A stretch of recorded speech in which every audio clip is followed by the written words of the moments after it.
So you want to look up and down. That's where add controller pitch input comes in. It tilts the view vertically.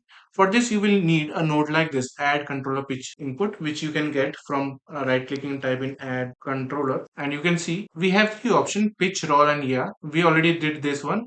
For now, we are going to use this one, the pitch system. So we already have this node here. So I'm going to do the new one and where to connect it. So for this, we have type in mouse and then I will get the Y as you can see here, Y. And then I will connect it like this and the axis value into this, and this will be enough to move the character up and down, not the character but the mouse, as you can see here. As you can see here, beautiful, it can move up and down. I'm trying to move it left and right but it's not moving. So if you want to lock it, you can also use this. But what if you want to move it up and down and right and left? For this, I'm gonna remove both of these like this, and now I will type mouse, then I will type mouse XY 2D axis. This will give us both. For this, we will just split the pin here. And as you can see, we have X, Y, and Z. But to generally, what we do is we move left and right and up and down in journal third person.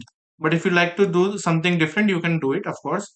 But for now, we are going to do this and then move this. And for yaw, we will use the Z value. And for, sorry, I mean the X value, like this. And for up and down, for pitch, we will use the Y value, like this. And now, as you can see, when we go here, you can move your character anywhere, like this. So it is a very basic and simple node, but it gives you freedom, like this. So tell me in the comments whether you like it or not. It's a very basic node, which you can get automatically with third person character like this, and you will also get it with the first person character and the top down view.